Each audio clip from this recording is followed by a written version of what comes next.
Nosso tema, como eu falei de maneira resumida, a gente vai falar hoje, para encerrar esse seminário, né? Que é a sombra na psiquiatria junguiana e a mitologia iorubá. Eu quero iniciar essa temática fazendo uma citação do Jung, né? Carl Gustav Jung, que ele diz o seguinte, que conhecer a própria escuridão é a melhor maneira ou o melhor método para lidar com a escuridão dos outros. Isso é muito interessante porque quando a gente olha, parece um pouco estranho o Jung falar isso, mas é muito interessante essa fala. Por quê? Porque a maior parte dos problemas de relações humanas, das nossas relações interpessoais, é porque nós não conhecemos a nossa própria sombra, a nossa própria escuridão. E por não conhecer isso, por não mergulhar profundamente nas nossas trevas, a gente aponta o dedo para o nosso semelhante. A gente acha que o trevoso é o nosso semelhante. Então, Jung vai nos dar uma pista, né? Falou, olha, o segredo da boa relação, ou pelo menos para você poder lidar com a escuridão alheio, é você compreender melhor a sua própria escuridão, se relacionar melhor com a sua própria escuridão. Claro que Jung não está falando nada de novo, ele está parafraseando, usando palavras diferentes, mas os grandes mestres do mundo antigo eles já falaram sobre isso, né? Buda, Jesus, Mahatma Gandhi, lá se vai. Mas eu acho legal citar nessa perspectiva junguiana porque a nossa cultura é uma cultura que foi moldada no preconceito e na hipocrisia, né? Então quando se fala sombra já é um espanto, ai, a sombra. Como se a sombra fosse um demônio que estivesse distante de nós. Mas ele não está distante de nós. Ele faz parte de nós. Essa sombra, ela faz parte da gente. Mas vamos lá, senão se eu ficar filosofando nisso, a gente não vai sair daqui, né? Que eu começo a falar e aí já se vai. Então, veja só. Mas assim, a ideia de sombra, como eu estou falando, a ideia de sombra ela não é tão nova. Agora eu vou tecer uma crítica aqui, no sentido de dizer que essa ideia não é tão nova como Jung fez parecer aos olhos dos seus espectadores com a sua psicologia analítica. Porém, eu tenho duas observações inicialmente para fazer sobre esses dois pontos mencionados, a psiquiatria junguiana e a mitologia iorubá do ponto de vista da sombra, né? E por que eu falo que Jung, essa ideia não é tão nova como ele fez parecer?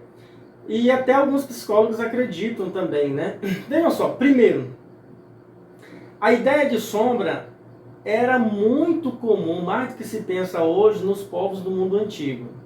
Por exemplo, na Ásia, no Oriente, na África, na Índia, na mitologia iorubá nigeriana e por aí vai.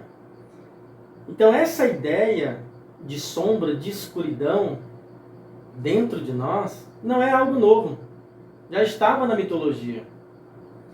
Por isso que eu sempre falo, onde passo, que muitas das respostas relacionadas às questões da espiritualidade e relacionadas também à psicologia profunda ou a psicanálise tem a ver ou a resposta está na mitologia. Boa parte das respostas está na mitologia. Por exemplo, uma das psicologias mais profundas que o mundo já conheceu é a psicologia do yoga. Então o yoga tem uma profundidade tão, intensa, tão delicada, tão refinada, que pouquíssimas pessoas no Ocidente conseguiram compreender. Então, assim, se você lê os textos, é uma coisa que, se você ler com calma, claro, a gente tem que ler com calma, né? A gente vai compreender muitas dessas questões. Eles vão falar profundamente sobre isso, com delicadeza e refinamento. O segundo ponto é o seguinte: a maioria das pessoas leigas, ainda que boa parte delas tenha formação em psicologia, continuam leigas sobre vários temas relacionados à área da psicologia, inclusive atribuindo a Jung o título de psicólogo.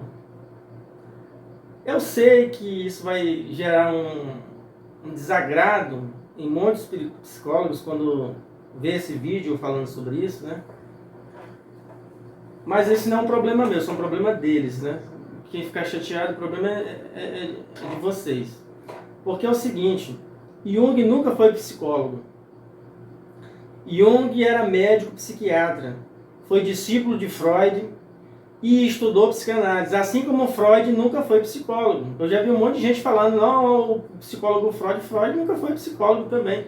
Ele foi médico, neurologista, descambou para a psiquiatria, assim como Jung. Então, tanto Jung como Freud desenvolveram trabalhos interessantíssimos na área da medicina e da psiquiatria. Por isso que eu estou chamando esse tópico de a psiquiatria de Jung. Porque a maioria dos palestrantes só falam da psicologia analítica de Jung. Mas não, claro, ele usou esse termo, psicologia analítica, né? Ficou criado esse termo, a psicologia analítica de Jung, mas no sentido de tentar se desviar da psiquiatria ou da psicanálise, né? Para ele que ele queria criar uma coisa assim, diferente, né? Assim, pelo menos. Mas no fundo, é psiquiatria. Não tem como.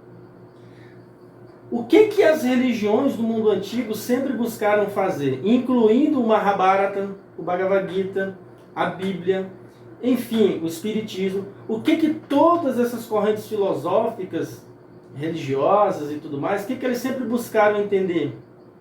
A mente humana. Como é que nós funcionamos?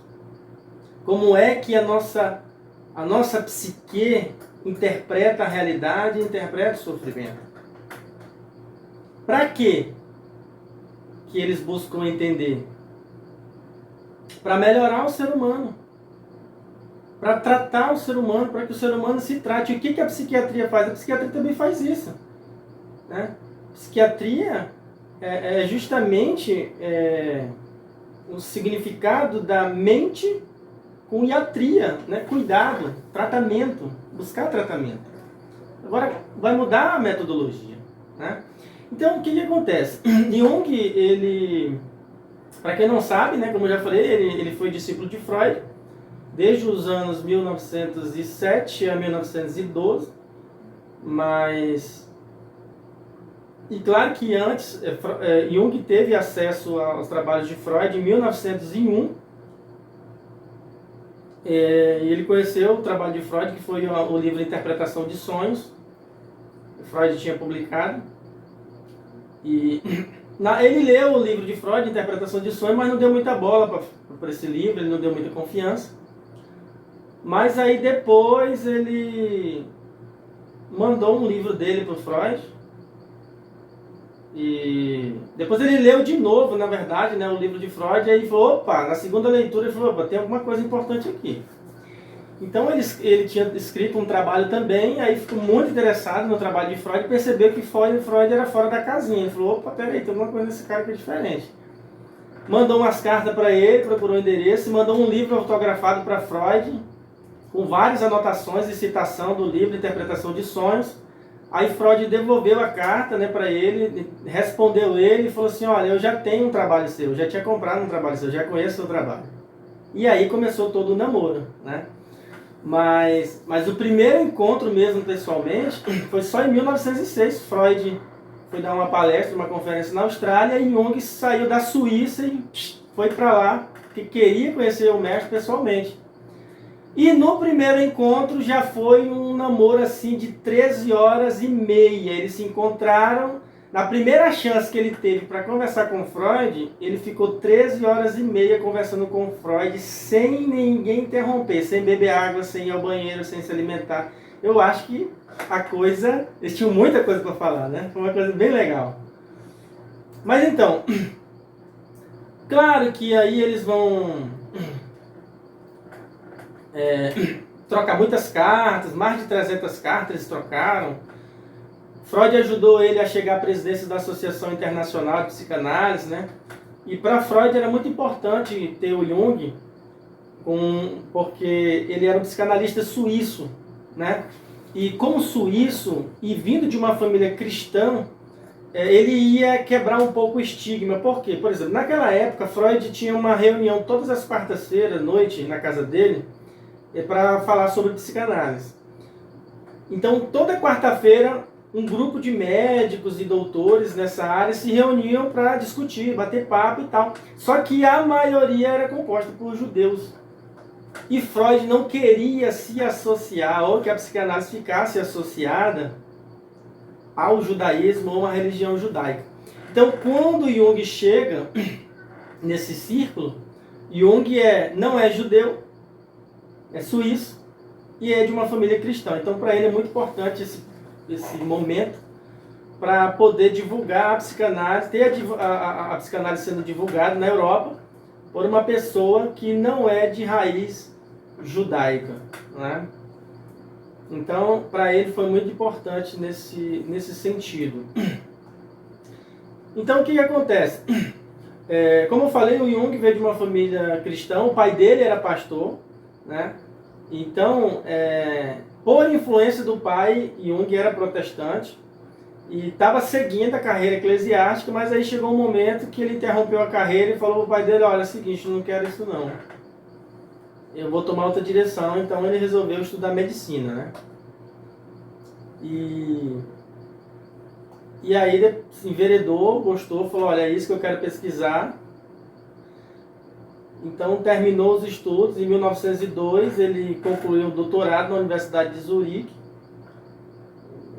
publicou uma tese, né, intitulada A Psicologia e Patologia dos Fenômenos Chamados Ocultos, né? Então já começa, ele já tinha aí, desde o início uma questão aí pelo oculto da mente humana. Ele nem sabia por onde ia se estender essa coisa, né?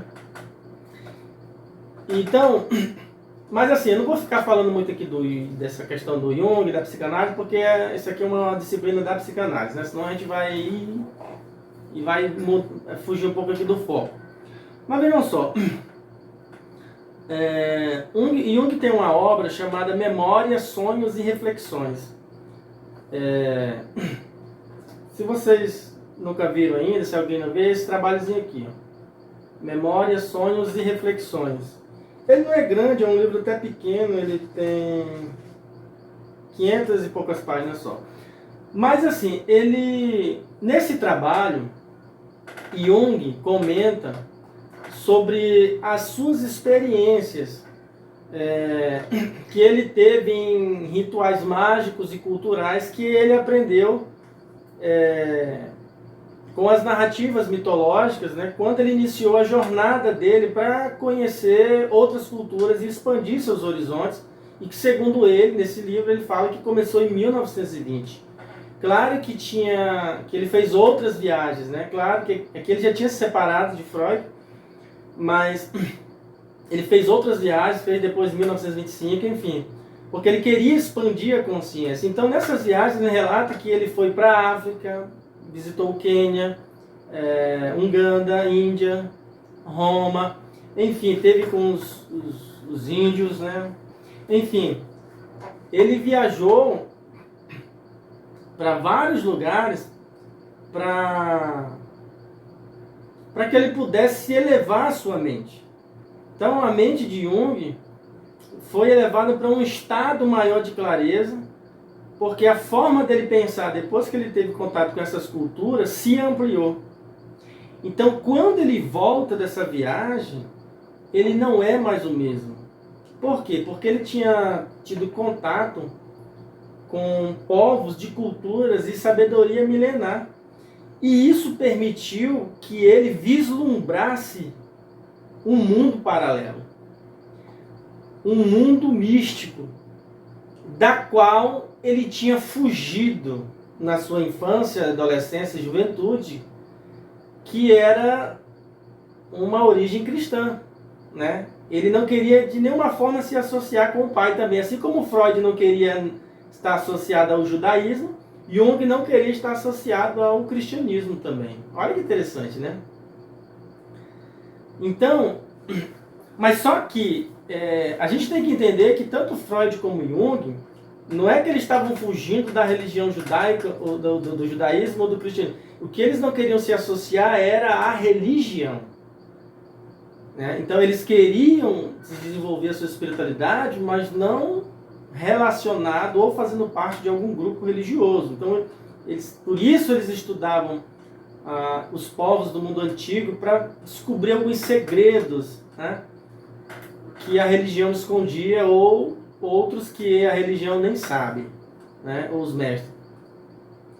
Então, o que acontece? Jung teve contato com esse novo mundo, que, quando eu falo esse novo mundo, o mundo místico, para ele era novo, que só agora alguns cientistas estão começando a acessar, né? Ou seja, essas experiências que ele teve lá lhe permitiu penetrar no mundo onírico de forma consciente. Ou seja, aumentou o interesse dele cada vez mais em se aprofundar naqueles pacientes que ele tinha tido como psicótico. Por quê? Porque quando ele leu o livro de Freud, A Interpretação dos Sonhos, o mundo onírico é o mundo dos sonhos, né? O mundo da fantasia. Ele não deu muita bola porque o Freud estava falando, ele achou que o Freud estava variando, mas depois, quando ele foi ler com calma, ele falou, não, peraí, tem alguma coisa aqui interessante nisso. Mas isso estava um pouco no campo da teoria, ele não compreendia muito bem. Mas quando ele começou a fazer essa viagem e ter contato com outras culturas, como eu já disse, de sabedoria milenar, o que ele fez? Ele teve várias experiências extrafísicas.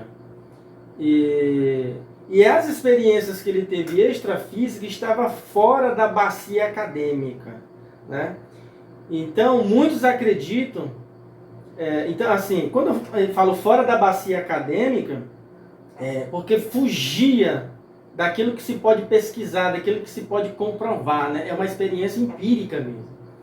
Mas mesmo naquela época e até hoje, muitos acreditam que Jung era cristão. Alguns acreditam que ele era cristão, alguns acreditam que ele era religioso, outros acreditam e acreditavam na época e ainda hoje acreditam que Jung era um esoterista, e tem aqueles também que acham que ele era um bruxo, né? O Jung era um bruxo, ele era... Cada um acha uma coisa.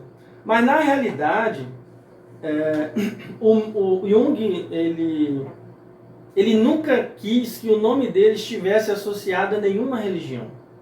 Ele passou em vários países, ele pesquisou várias culturas, participou de rituais, né, experimentou ervas alucinógenas, experimentou chás alucinógenos, experimentou a meditação, experimentou várias formas de saber, porque ele queria compreender melhor a si mesmo, para poder compreender os outros pacientes. Porque assim como todos nós, Jung não era exceção. Ele também tinha os seus sofrimentos, tinha os seus problemas internos, tinha as suas crises existenciais.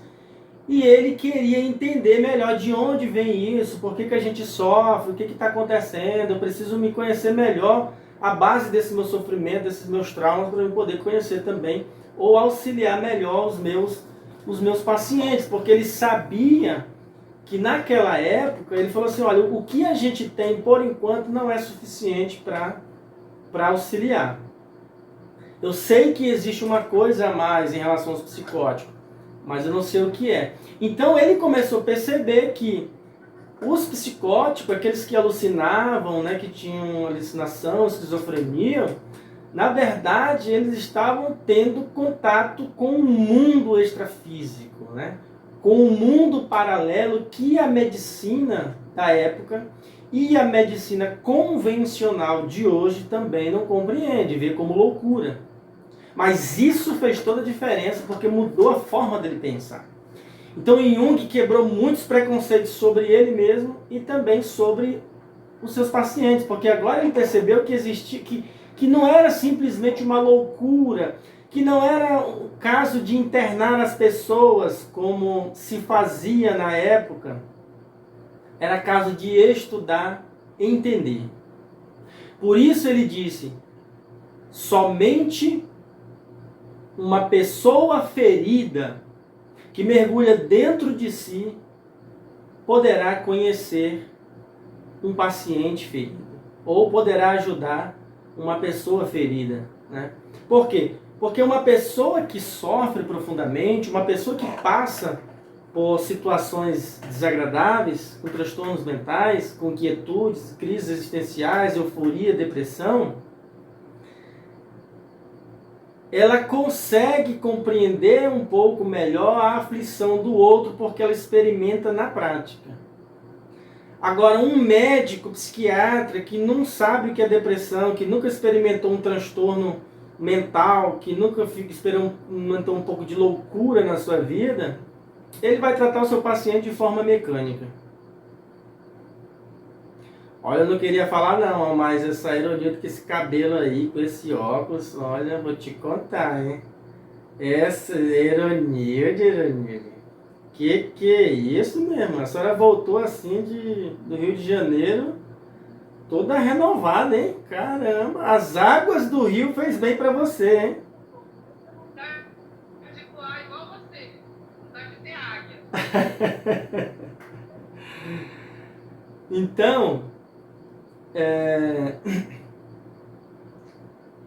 Jung, nas suas pesquisas, não é que Jung fosse preconceituoso, tá, gente? Muita gente fala assim, o Freud era preconceituoso, o Jung era preconceituoso com a religião. Não é isso, não tem a ver com preconceito. O que eles queriam, de fato, era encontrar algo que fosse além das amarras dogmáticas da religião, que impede o florescer da espiritualidade na alma humana. Então eles queriam encontrar algo para que eles pudessem compreender melhor a mente do sujeito, né? E ao que parece, ele encontrou o que queria, né? Ele descobriu o transcendente. E quando você descobre o transcendente, quando você descobre esse algo maior, você perde o apego à religião e inicia o processo de libertação.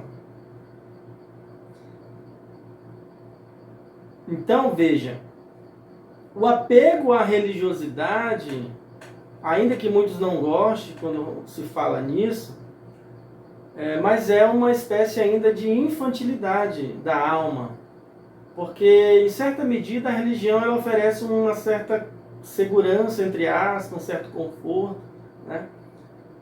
E pessoas que mergulham dentro de si, que buscam ter experiências e conhecer novas formas de pensar, novos métodos de tratamentos alternativos, em especiais aqueles naturais, ritualísticos, filosóficos, eles tendem, em certa medida, a serem mal vistos.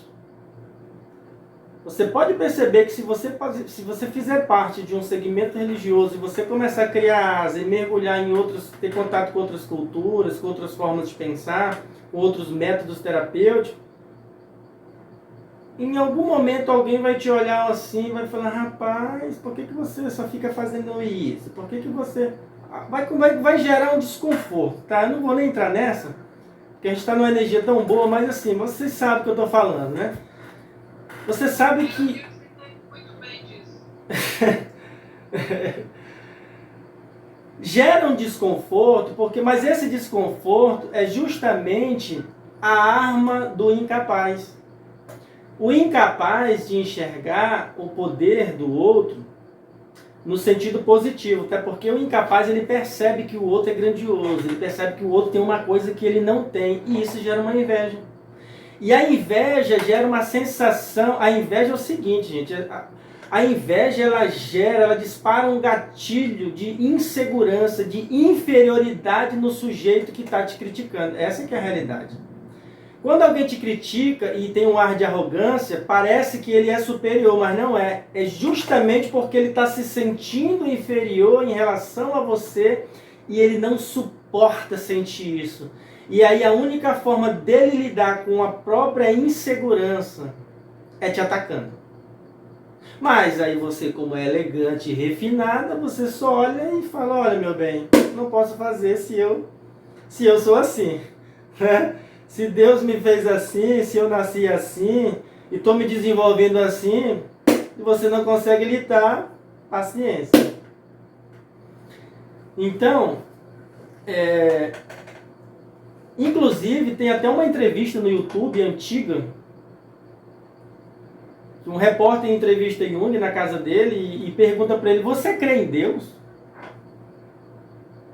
Aí Jung fala assim, não. Aí fica um silêncio assim na sala, né? Tipo assim, o repórter fica, que porra é essa? O que aconteceu aqui, né? Aí depois Jung responde, fala assim pra ele, eu não creio em Deus, eu sei que ele existe. Por que Jung falou isso? Porque quando a gente acredita em algo, a nossa crença sempre está em processo de construção e desconstrução.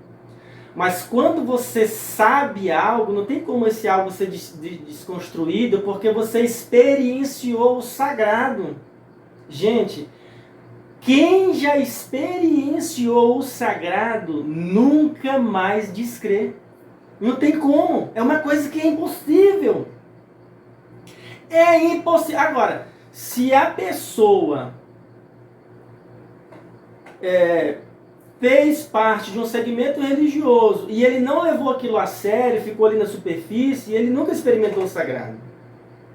Mas agora, porque assim, gente, a nossa experiência com a espiritualidade sempre começa com a religião. Não estou dizendo que a religião não é uma desgraça, não é isso. Porque a nossa família é religiosa, né? Nós viemos da católica e tal. Mas aquilo é um berço. Então a gente vai tendo esse contato. Mas se a gente levar a sério, mesmo naquele período de ingenuidade, a gente terá um encontro com o divino. Só que se você for aprofundando esse encontro com o transcendente, aí a sua relação ganha uma dimensão tão maior que você vai atingindo a maioridade, como disse Kant, e aí você vai percebendo que não tem mais necessidade de ser um religioso.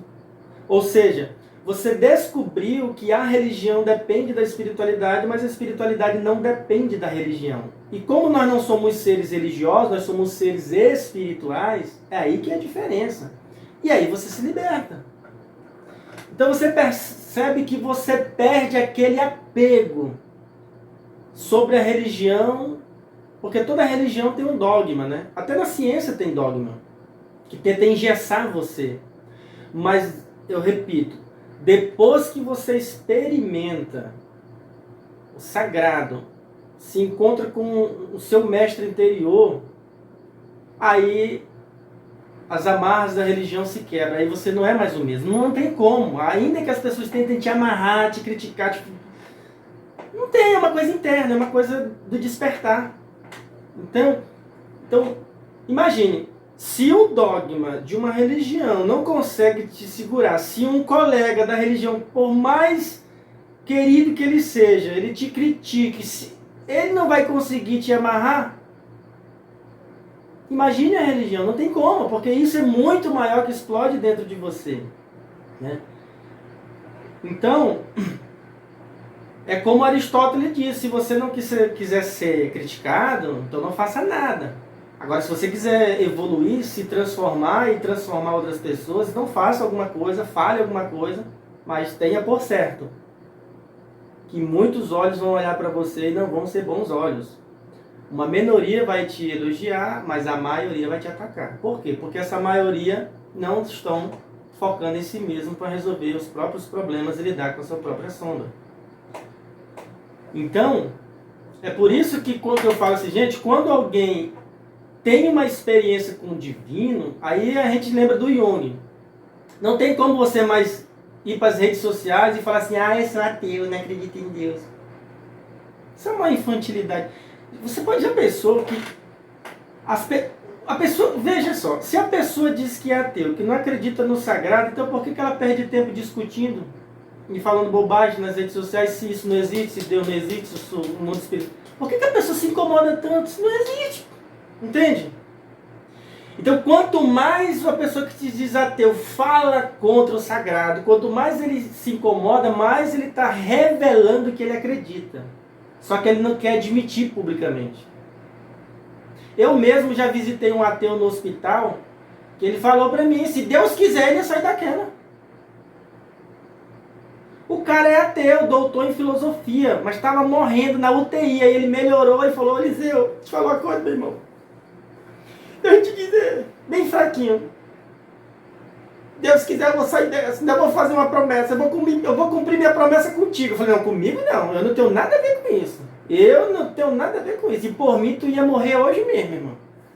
Mas o miserável era tão ruim que ele morreu, ó. Ele ficou bom. Aí, ele foi pagar a promessa dele. Mas como? Assim, veja, não estou criticando, só estou querendo que vocês vejam que como é que um ateu vai pagar uma promessa por uma coisa que não existe, gente? Entende? Então, assim, resumindo, a gente não deve julgar essas pessoas, né? Não deve criticá-las, a gente deve apenas olhar com um sentimento de compaixão para essa alma que é tão infantil de um jeito, que é tão orgulhosa de um jeito, que até para abrir a boca e verbalizar que existe uma força maior, ela tem vergonha, por orgulho, ela não consegue. Então, mas precisa lidar com a própria sombra. Então vamos lá. Na sabedoria, vamos falar um pouquinho sobre o que o Jung pensava e a sabedoria Yorubá, né? Então vejam só. O Jung fala um pouco também sobre as sombras.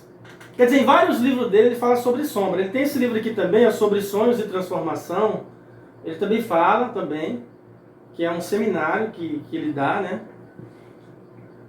Aí nesse seminário sobre sombras e transformações, ele fala o seguinte: a sombra emitida por qualquer coisa naturalmente depende daquela coisa. Então veja, se a gente tem um lado luz, tão logo a luz, quando bate em alguma coisa, ela gera uma sombra. E essa sombra depende da luz. É isso que Jung está dizendo. Mas a luz também depende da sombra, porque se não tivesse sombra, também não teria luz. Aí Jung diz assim, a sombra não consiste apenas na luz que recai sobre algo e gera sombra, mas consiste igualmente no observador que percebe a coisa. Quer dizer, que percebe a sombra. Quem é o observador que ele está falando? Nós. A sombra depende também de quem a observa. Por quê? Porque todos nós somos pontos de luz. Somos fagulhas do sagrado cósmico. E essa fagulha, ela só pode ser fagulha por conta das trevas, por conta da escuridão que habita em nós. Como é que a gente saberia que existe luz se não existisse escuridão? Aí Jung diz, tudo que existe gera uma sombra. Mas isso são coisas difíceis de compreender, pois se trata de uma questão empírica. E nós podemos errar. Empírica, ele está dizendo, isso se trata de uma questão onde você tem que observar e experienciar. Você tem que perceber e passar pela experiência. É engraçado quando Jung fala isso nesse livro aqui, que eu estou citando, porque agora eu me lembrei do Jacob Bazarian, porque ele é um filósofo da teoria do conhecimento. Jacob Bazarian escreveu um livro chamado O Problema da Verdade. Aí nesse livro ele diz assim, existem duas formas básicas de você saber se uma coisa é real ou não. Primeiro, por meio da observação. Você observa algo, você observa de todos os ângulos para saber se aquilo é real ou não. Porém, só observar não é o suficiente. Porque quando você só observa, você é distraído pelo preconceito. Porque você não consegue enxergar a coisa toda e você só olha pela superfície. E aí você tem que se livrar dos seus preconceitos para entrar em contato com essa coisa que você observa. Aí entra o segundo ponto. Veja, a primeira é observando, a segunda é experimentando. É o que o Jung está falando. Ou seja, eu primeiro observo uma coisa, acho que compreendi. Quando eu acho que compreendi, eu mergulho naquilo, eu experimento. E aí eu vou perceber que o que eu vi foi apenas uma pontinha, uma fagulha. Porque quando eu experimento, a coisa ganha uma outra dimensão. Então, tudo relacionado ao nosso eu interior, o resultado maior é a gente sair do campo da observação. Observar é importante, mas a gente precisa experienciar. E o Jung fala, em relação à sombra, você tem que experimentar a sua própria sombra. Mas mesmo experimentando, entrando em contato com esse seu lado negro, você ainda vai errar. Para começar, nós somos criados... Com licença, só tomar água rapidinho.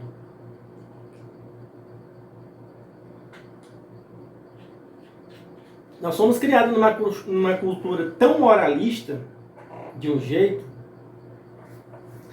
que a gente aprendeu a ser rígido com a gente mesmo. A gente não admite errar, a gente não admite ser imperfeito, a gente não admite que a gente, enquanto vida tivermos, será um eterno aprendizado, nós vamos errar bastante, nós vamos acertar, nós vamos falar uma coisa, acreditar numa coisa, depois volta atrás com aquilo que a gente falou. O Eliseu, que era 5 anos atrás, não é mais o mesmo, ele já pensa diferente. Mas, assim, não é culpa nossa, a gente aprendeu isso. Então, assim, até os nossos pais, eles não aceitavam que a gente errasse. Eles queriam que a gente fosse perfeito. E aí a gente reproduz isso nos nossos filhos. E aí os nossos filhos reproduzem nos filhos dos nossos filhos. Aí a gente entra em conflito com os nossos filhos, por quê? Porque quando a gente vai tratar o nosso neto, quer dizer, eu não convivo ainda, não tenho neto, mas assim, eu vejo as experiências. Geralmente os avós têm mais experiência, eles já amadureceram, né? Eles são outra pessoa, porque na época que eles eram pais, era uma coisa. Só que agora, como são avós, já amadureceram, já entraram em contato tantas vezes com a própria sombra, que agora ele vai cuidar, ele vai educar de forma diferenciada do neto. Ele já está mais flexível, ele já passou na casca do alho muitas vezes, no fogo cruzado. Aí nesse momento teu filho olha para ti e fala assim, mas comigo não era assim. Hoje é bom demais, comigo era na porrada, era no grito, era no... Aí é uma outra coisa que você também vai ter que lidar com isso e olhar para essa pessoa com um olhar de compaixão, porque ela não entende ainda a dinâmica do processo. Ela está se doendo de inveja, está todo dolorido porque ele quer que aquilo seja com ele. Né? Só para finalizar aqui essa parte, a Eronilde levantou a mão, né? Aí vejam só, aí olha só, gente, que o Jung fala nesse livro. Ele diz assim, ó, naturalmente eu precisei modificar muito das minhas concepções ao longo da vida. Olha só, ele confessando. Quer dizer, muitas coisas que ele acreditava, ele teve que se desconstruir. Falou assim, olha, eu tive que me modificar. Muito daquilo que eu acreditava, não acredito mais. Isso agora é inevitável. Ou seja, aquilo que eu estava falando, quando a gente mergulha no divino que somos nós mesmos, que a chave está aqui, o portal está dentro de nós, é um caminho sem volta, não tem como. Aí ele diz assim, ó, mas temos o hábito infeliz de nos agarrarmos, na maior parte das vezes, às pessoas com a mesma mentalidade. Temos a necessidade disso. Para muitas pessoas, Essa é a única forma de existir. Jung está falando das pessoas religiosas, que só consegue conviver se for no mesmo mundo, pensar como aquelas pessoas pensam, não consegue conviver com pessoas que têm a mentalidade diferente e já começa a criticar. Ele diz, porque conviver com as pessoas que pensam como eu é muito fácil, é confortável. A gente se fortalece e diz, nós vamos para o céu, quem pensa diferente vai para o inferno. Mas ele diz, mas para muitas pessoas essa é a única forma de existir. Ele está falando de quê? Da infantilidade da alma. Desse tipo de pensamento são almas ainda infantis, que não amadureceram, não chegaram nem à adolescência ainda.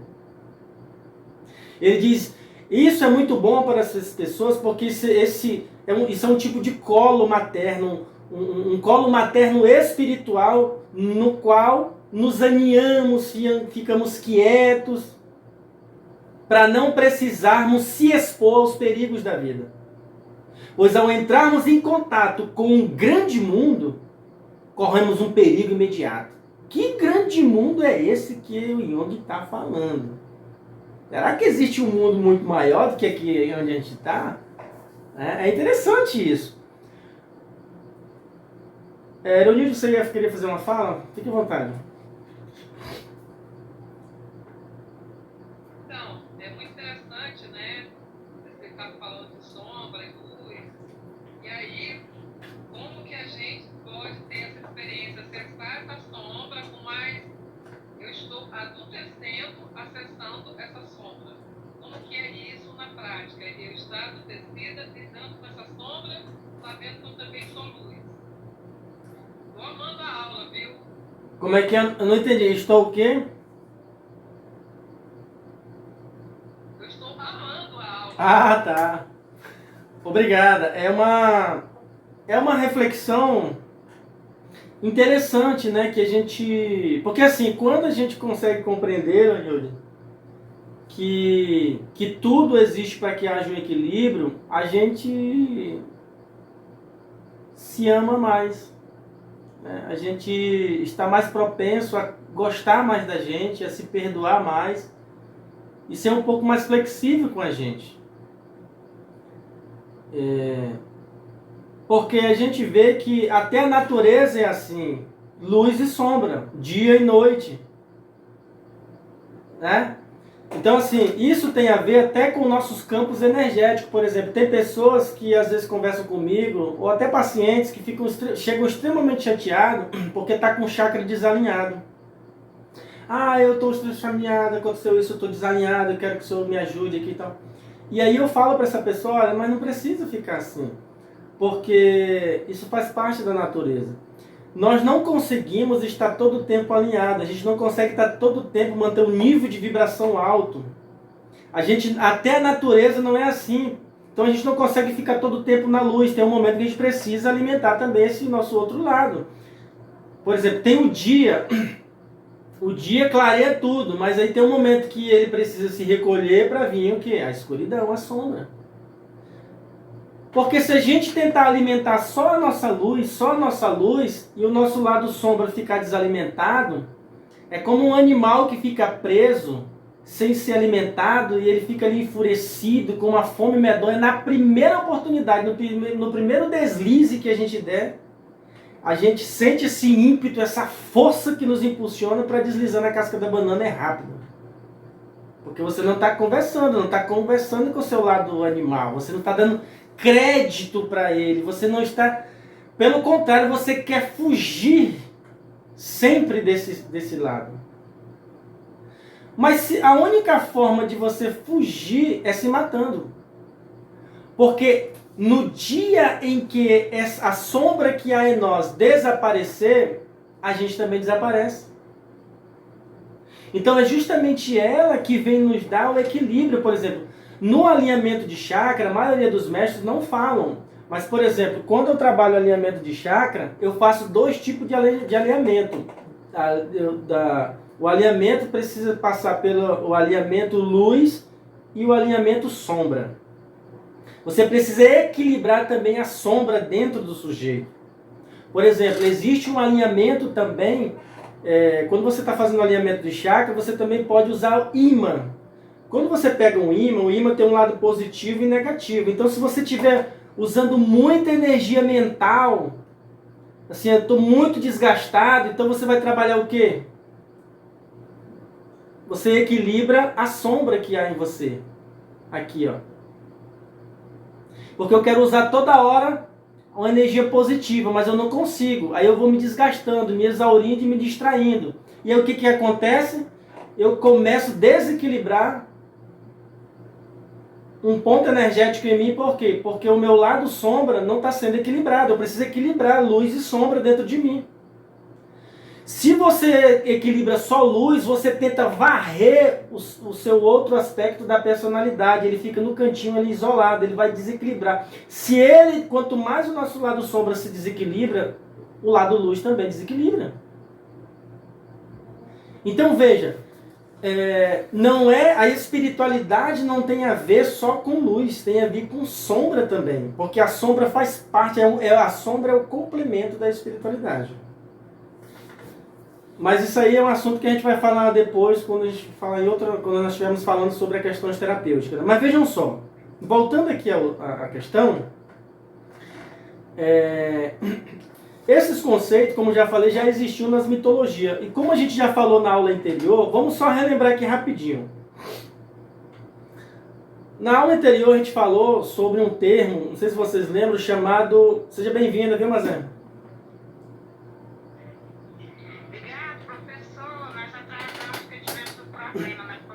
Tudo bem, tranquilo. Então vejam só.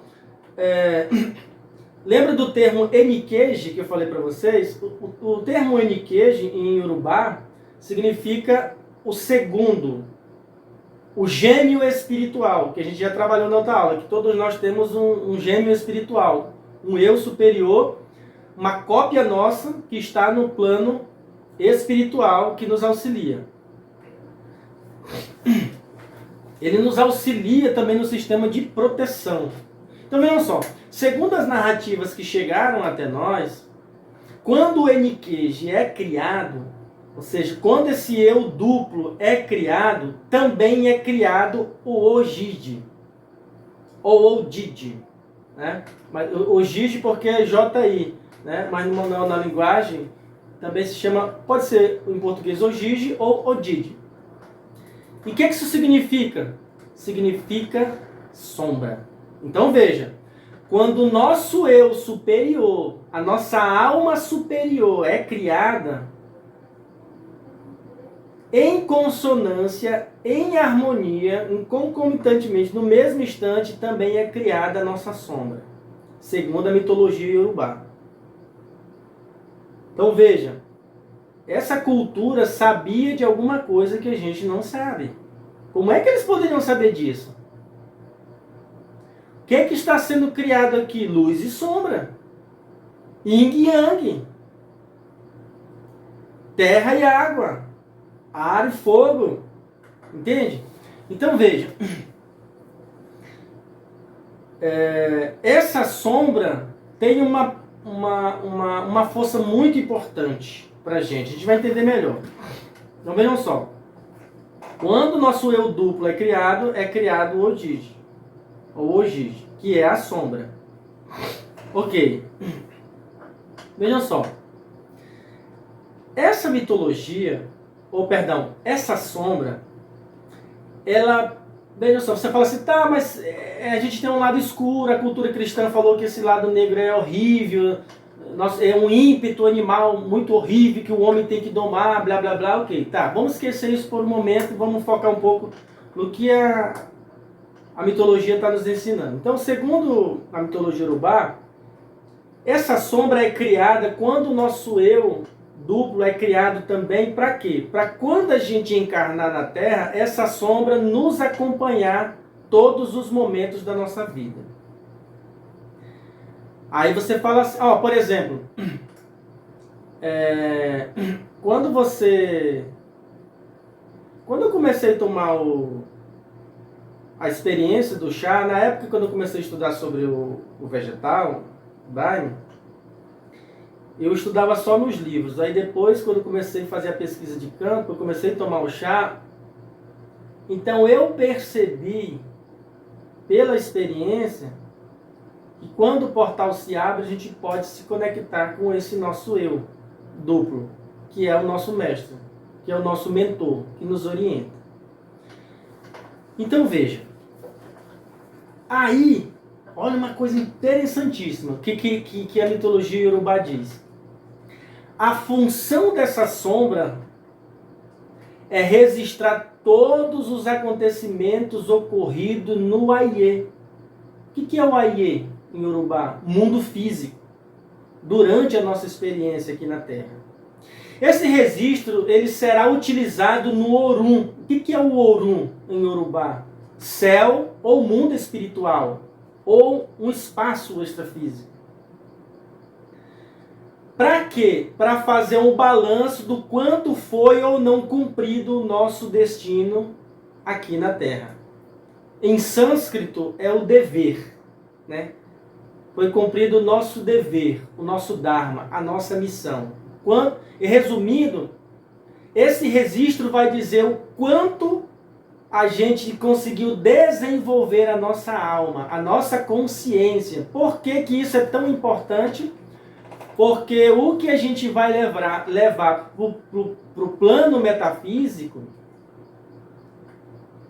é o conhecimento que ficou registrado na nossa consciência. Ninguém vai levar carro, dinheiro, moto, roupa. A gente veio pelado, veio nuzes e vai voltar nuzes. E por que é tão importante que a gente assimile um conhecimento maior sobre a nossa alma e sobre o mundo espiritual? Porque é justamente esses mapas, essas informações pela via DNA, bioenergética, vamos dizer assim, que a gente vai levar esse conhecimento para outro plano. Veja, as pessoas que não elevam a sua alma, que o nível de ignorância sobre a espiritualidade é grande, quando eles desencarnam, eles entram em pânico. E diga-se de passagem que boa parte nem sabe que desencarnou. Fica aqui como obsessor achando que desencarnou. E quando descobre que desencarnou, vem o choque, entra em pânico. Por que a pessoa entra em pânico? Vamos imaginar que hoje eu dou uma passagem para Fernanda. Falo, Fernanda, é o seguinte, olha, arruma a mala, 1h30 da manhã, você vai pegar um voo, ele vai desembarcar em São Paulo, de São Paulo você vai direto para o Japão. Aí ela, mas como assim Japão? Peraí, eu não sei nem falar direito português, como é que eu vou falar em japonês? Que porra é essa? O que está acontecendo? Ok, isso é uma preocupação válida da Fernanda. Por quê?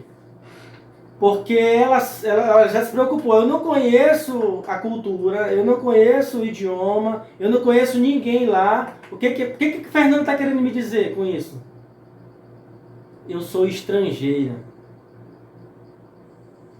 É isso que acontece com a espiritualidade. Se você não tem contato com o mundo espiritual, se você não faz viagem astral consciente, se você não se aprofunda em conhecer o seu lugar, quando você retorna para o país de origem, de onde você veio, você se sente estrangeiro. E é aí que é separado o ignorante, a alma ignorante da alma consciente. A alma consciente, quando desencarna, ela fica feliz por desencarnar. Ela está de boa porque ela retornou, se tornou uma, junto com o ser maior. Ela voltou para casa. Mas a alma infantil, que é ignorante sobre esses aspectos, que está apegado ao mundo físico, quando desencarna, ele se sente um estrangeiro na própria casa. Por quê? Porque ele não fez o dever de casa.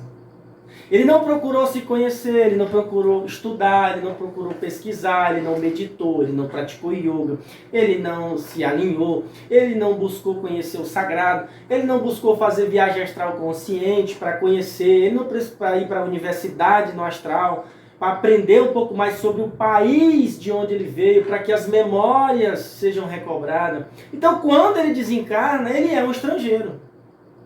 E aí, só que não tem julgamento nisso. O que eu quero dizer é que naturalmente a pessoa vai entrar em pânico. Por que ela vai entrar em pânico? Porque ela não vai conseguir nem se comunicar direito. Então, o que eu quero dizer? Quer dizer, eu estou traduzindo aqui o que a sabedoria milenar diz, né? Os Yorubás dizem que o hoje, ou o Ojiji, ou Ojiji, é a nossa memória mais profunda. Ou seja, essa memória é responsável por fazer com que a gente se lembre de tudo que aconteceu durante a nossa existência aqui na Terra. Desde o útero da mãe, quando a gente imergiu ali no útero da mãe, durante o parto, o que aconteceu no parto, os primeiros dias de vida, os primeiros meses, infância, adolescência, juventude, vida adulta, velhice e até o desencarne. Tudo está registrado na sombra. A sombra é uma mega memória, é um chip, é um nanochip.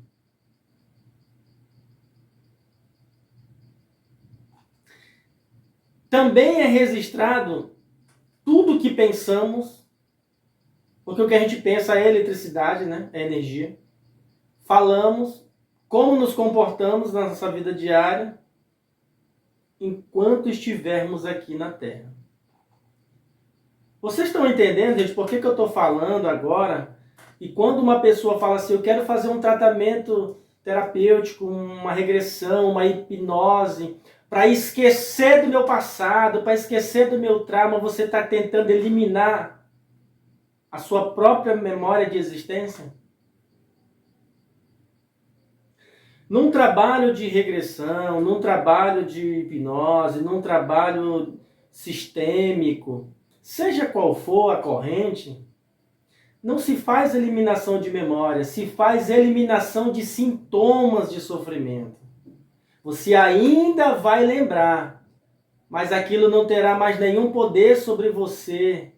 Aquela memória, você já perdoou aquela situação, aquela pessoa, você já se perdoou. Então você lembra, mas não sofre mais. Então o que é aniquilado do ponto de vista kármico é o sofrimento que te incomoda e te impede de avançar, né? Então você tem uma outra forma de olhar para aquilo. Quando você tem uma outra forma de olhar para aquilo, você superou aquela tragédia, aquela situação que tanto te fazia sofrer. Então, do ponto de vista kármico, você conseguiu resolver uma situação por meio de um sentimento nobre que é a compreensão, consequentemente o perdão por meio da compaixão. Primeiro de si mesmo, depois você espalha isso para o seu semelhante. Porque o primeiro perdão é para com a gente. Muitas pessoas falam assim, você tem que perdoar o seu pai, a sua mãe. Não, você tem que primeiro se perdoar. Não adianta você perdoar o outro e não se perdoar. Vai estar na merda do mesmo jeito. Então, a PNL, que é a programação neurolinguística, ela chama isso de resignificação. Né? Você dá uma nova roupagem, uma nova interpretação. Então veja, gente, como isso é interessante, essa forma de olhar, porque tentar eliminar a sombra é tentar eliminar a própria existência. Por isso que, segundo os Yorubás, a nossa sombra é de suma importância para a nossa existência, porque ela é responsável pelo nosso registro kármico de cada ser. Então veja, se o nosso registro kármico for apagado, a alma deixa de existir ou ela vai ficar perdida no limbo ou no umbral inferior, junto com seres trevosos, quiumbas e pessoas que fizeram todos os tipos de males enquanto vivo. Então assim, o que eu quero dizer? Em outras palavras, o que eu estou dizendo então? Positivo e negativo devem caminhar juntos para que haja luz. vida e continuidade. Por exemplo, a luz que eu estou tendo aqui nessa sala, a luz que está chegando até vocês aí também. Você acha que se tivesse só uma perna do fio positivo daria luz? Teria condição de ter luz aí? Não. É preciso ter um fio de eletricidade positivo e um outro neutro, que é chamado, né, um negativo, um positivo e um negativo. E em determinadas situações é preciso haver um neutro também. Entende? No taoísmo diz que tudo é de par, positivo e negativo. Mas na magia ocultista são três: positivo, negativo e neutro. Então veja, sem sombra não há existência. Agora, pensando nisso que a gente está falando, quem ainda conseguiu esse ano já tirar um tempo para olhar as estrelas no céu? Já conseguiram? Legal. Veja. Quando a gente olha para o céu, o que a gente vê no universo? Escuridão. O universo é completamente escuro. Por que será que o universo é completamente escuro? Porque a energia é escura. A energia que cria, que tem o poder de criação, ela é escura. Porque ela é muito forte. Mas aí, para contrabalancear, tem os outros ali que tem o quê? Um monte de estrelinha no céu para a gente ver alguns pontinhos de luz. Agora imagine se tirar as estrelas do céu. O que a gente vai ver? Só escuridão. Você veja que na Bíblia, a Bíblia não diz que é a luz que cura as coisas, não, que cria, não. A Bíblia diz que quando Deus estava criando o mundo, lá na mitologia hebraica, diz assim, Deus falou assim, haja luz. Haja luz para quê? Só para separar a luz das trevas. Porque tudo era treva, tudo era escuro. Porque é a energia escura, é a energia que cria e que nos impulsiona a ter insights, a criar, a ter garra, porque é uma energia agressiva. Agora, a energia positiva, a luz é uma energia mais refinada, uma energia mais sutil, sabe?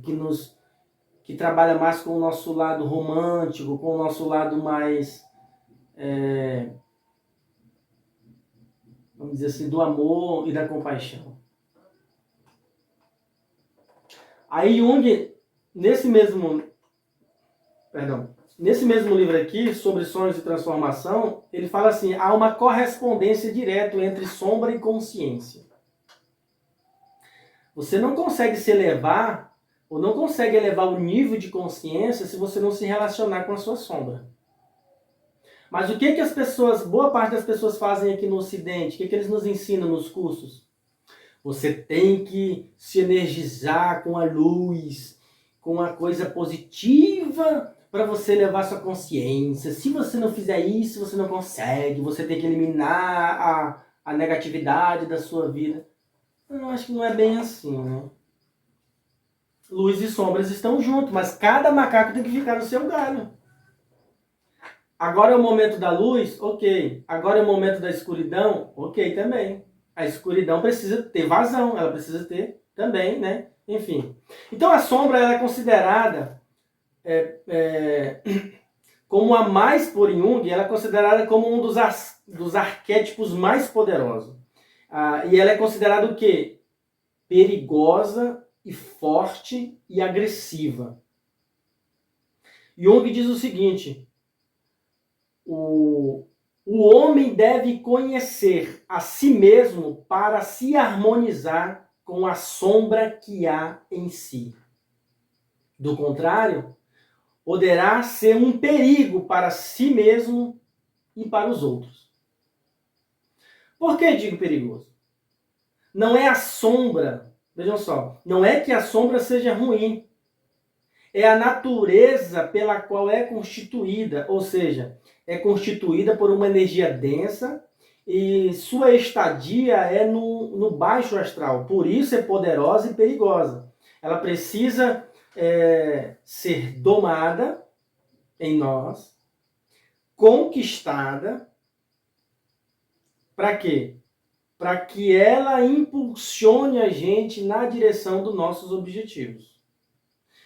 Então, assim, se a gente souber utilizar essa força dentro de nós, ela pode nos empurrar para crescer. Mas se a gente não souber se relacionar com ela, ela faz com que a gente se sabote e a gente se torne um ser autodestrutivo para si mesmo. Porque você pode observar que quando você está com raiva de alguém, quando você está enfurecido, você não tem medo de nada, ninguém te segura. Você vai para cima de qualquer coisa como uma avalanche. Porque ela é muito poderosa. Então, se você souber utilizar essa sombra, se todos nós souber, mas como é que a gente vai aprendendo? Se relacionando com ela, se perdoando, conversando com a gente, naquele momento de solidão. Entende? A gente está naquele momento de solidão, tal, conversa com a tua solidão. Dá uma atenção para essa sombra. Lembra quando a gente faz o exercício de conversar com a criança interior? Que às vezes você olha para a sua criança interior e ela está sem brilho, está meio triste, chateada. Pois é.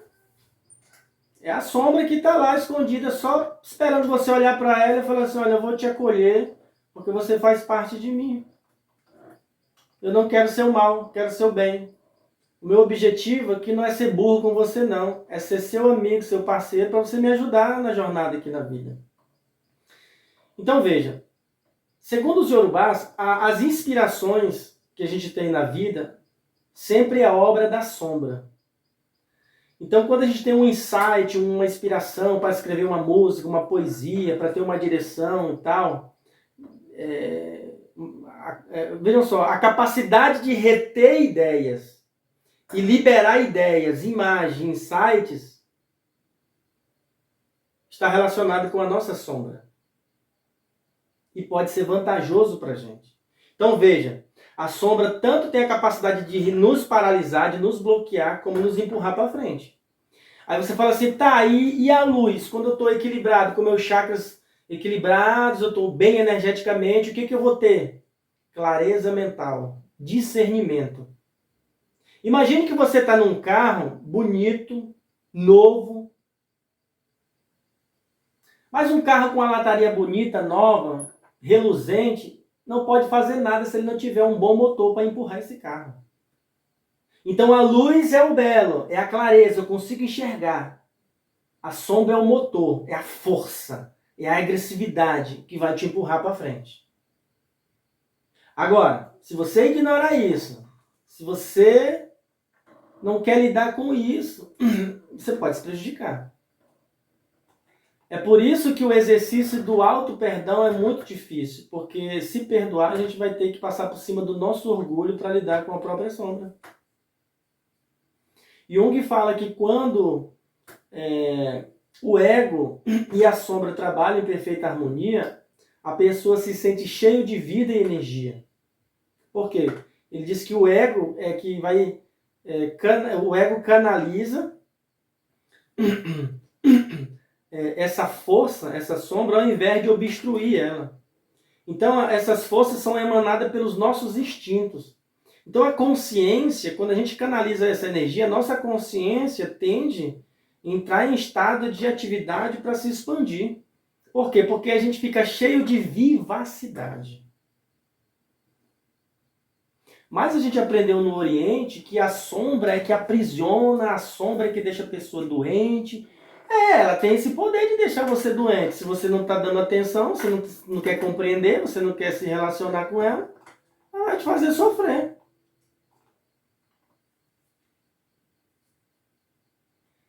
Então, nesse sentido, é muito importante a gente perceber, vejam só, não tem aquelas pessoas que a gente vê que são aparentemente esquisitas. Por exemplo, os gênios da vida, boa parte das pessoas que são gênias são vistas pela sociedade como um pouco esquisitas, né?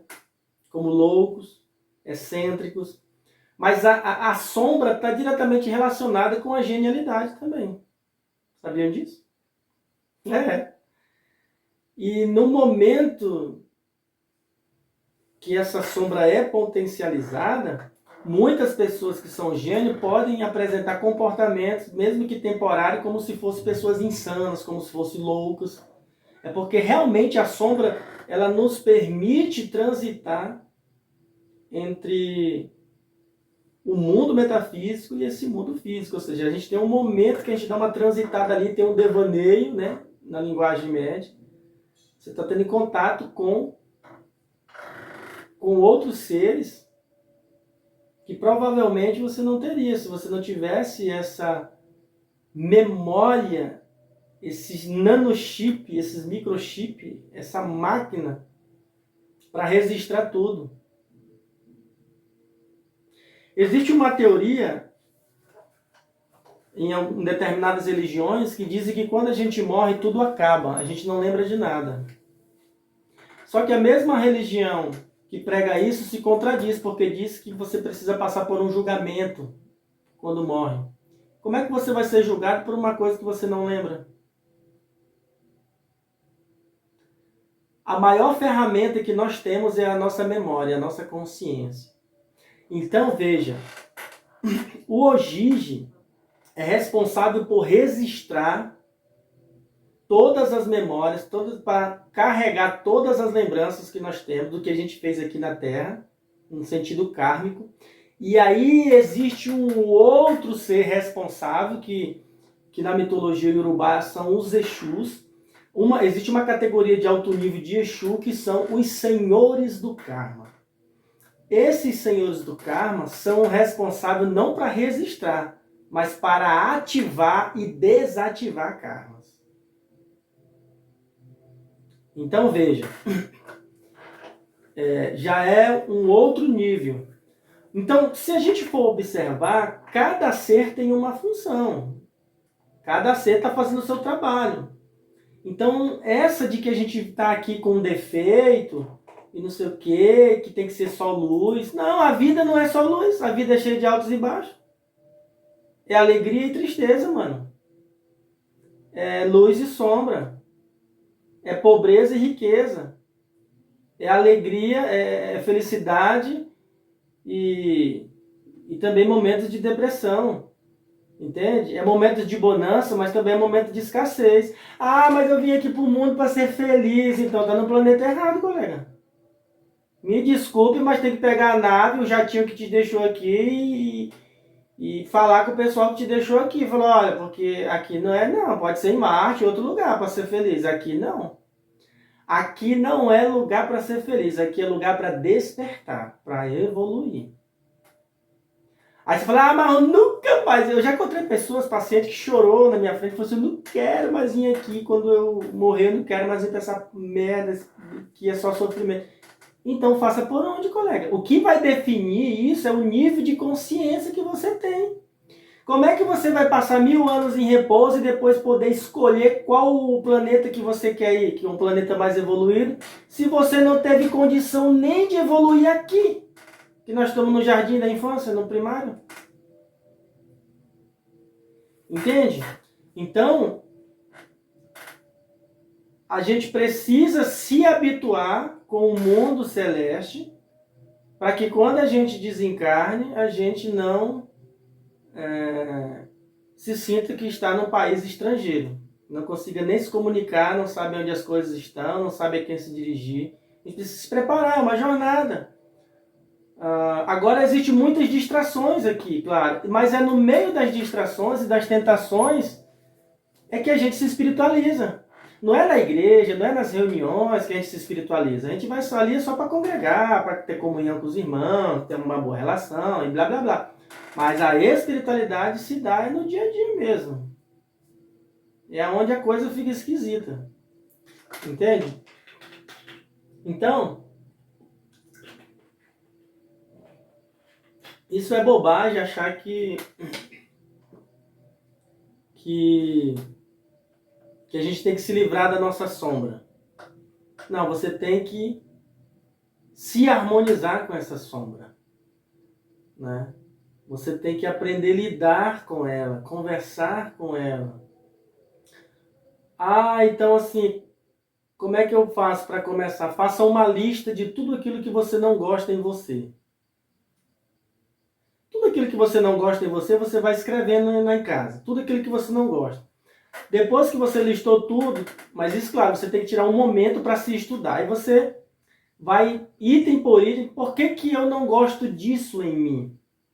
Será que eu não gosto porque, de fato, eu acho que é algo ruim ou porque alguém na minha infância, adolescência, juventude, disse para mim que isso era ruim em mim? Isso é ruim em mim, eu penso que é algo ruim em mim, mas isso é ruim para quem? Isso é ruim para mim ou é ruim para as pessoas que convivem comigo, que quer se aproveitar de mim e eu não deixo? Uma vez uma paciente falou para mim assim, eu vou parar de fazer psicanálise. Minha família disse que eu estou muito chata, que eu mudei depois que eu comecei a fazer análise, não está dando certo. Eu estou muito pior do que eu entrei. Aí eu falei para a pessoa, depois que ela terminou, né, eu falei, ah, tudo bem, tranquilo, não tem nenhum problema. Mas antes de você ir, eu posso fazer uma pergunta? Ela pode. Ah, você já perguntou para esses seus familiares que estão lhe criticando se você ficou ruim para você ou ficou ruim para eles? Porque talvez antes você era besta e agora não é mais para eles. Talvez antes você deixava eles pisar em vocês e agora você não deixa mais você.